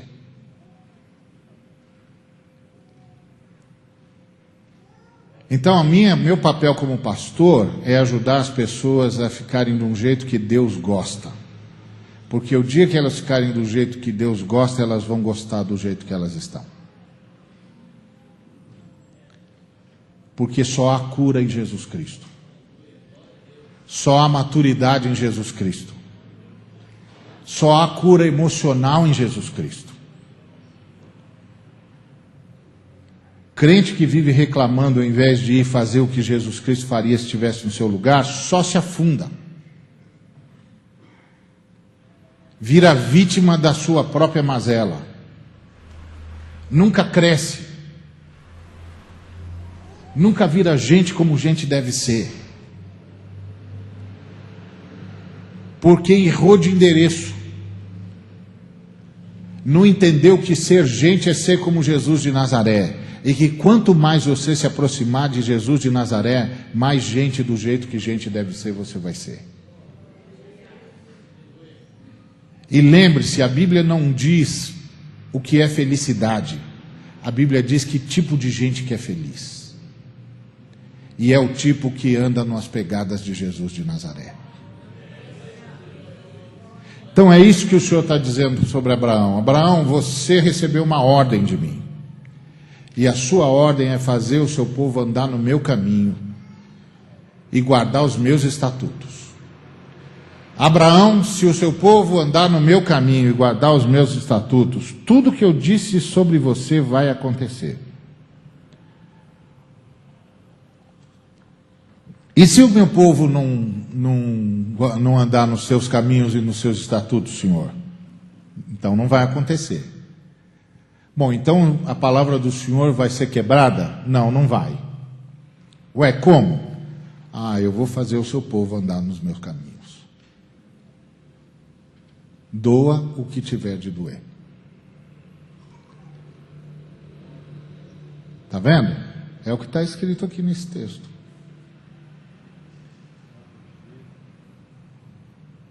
Então, qual é o nosso papel? Qual é o propósito de Deus? O propósito de Deus é que todas as famílias da terra sejam abençoadas por Abraão. Parte disso depende de você. Parte disso depende de mim. Parte disso depende de nós. E depende do quê? De nós andarmos no caminho do Senhor.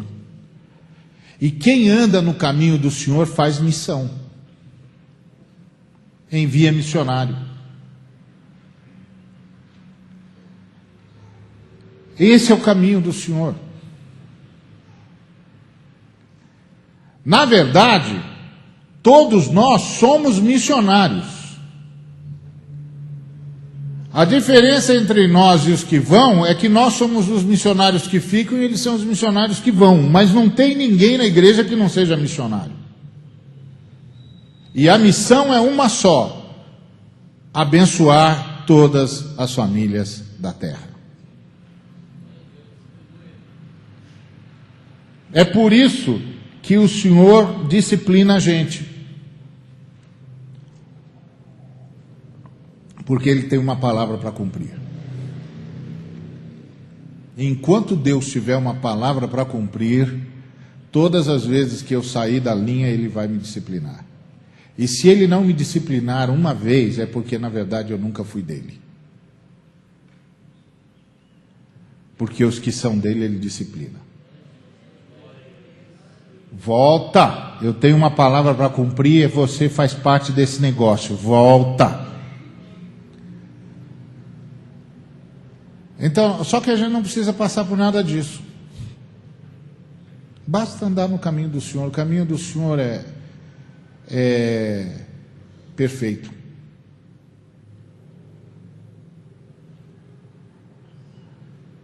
Porque a vontade do Senhor é perfeita. A graça do Senhor é melhor que a vida. Os estatutos do Senhor são mais doces do que o mel.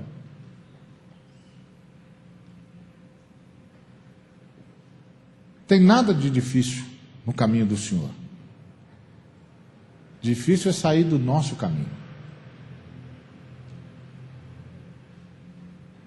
Dificuldade não é o caminho do Senhor, é o meu caminho.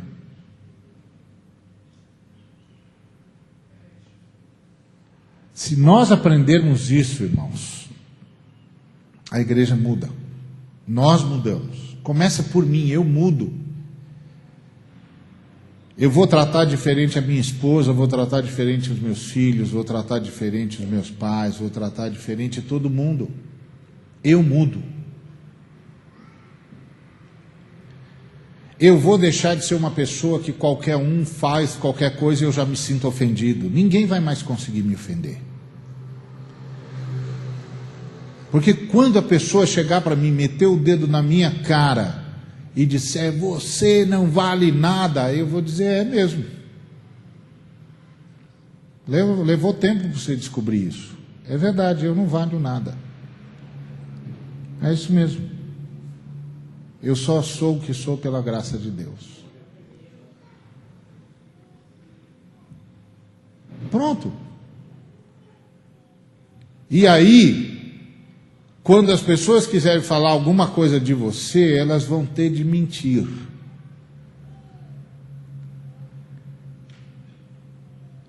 E aí, quando elas tiverem de mentir para falar todo mal a seu respeito, então exulte, porque grande é o seu galardão no céu, porque assim perseguiram os profetas que foram antes de você. Você faz festa. Quando alguém disser, você viu que tem gente te caluniando? Opa! Glória a Deus! Por quê? Porque foi assim com os profetas, aumentou meu galardão. Deixa caluniar, porque eu estou ganhando mais galardão. Já estou disputando com Isaías aqui. Porque assim perseguiram os profetas que foram antes de vós. Está escrito, irmãos, está escrito. Nunca tire esse livro do seu coração. Medite nele de dia e de noite. Está escrito, irmãos, está escrito. Aqui está a sabedoria do Deus eterno. e Ele ministrou para nós. Está aqui, está escrito. Bendito seja o nome do Deus que compartilha com seu povo a sua sabedoria. Que em nome dele nós cruzemos as fronteiras e salvemos todas as famílias da terra. Amém.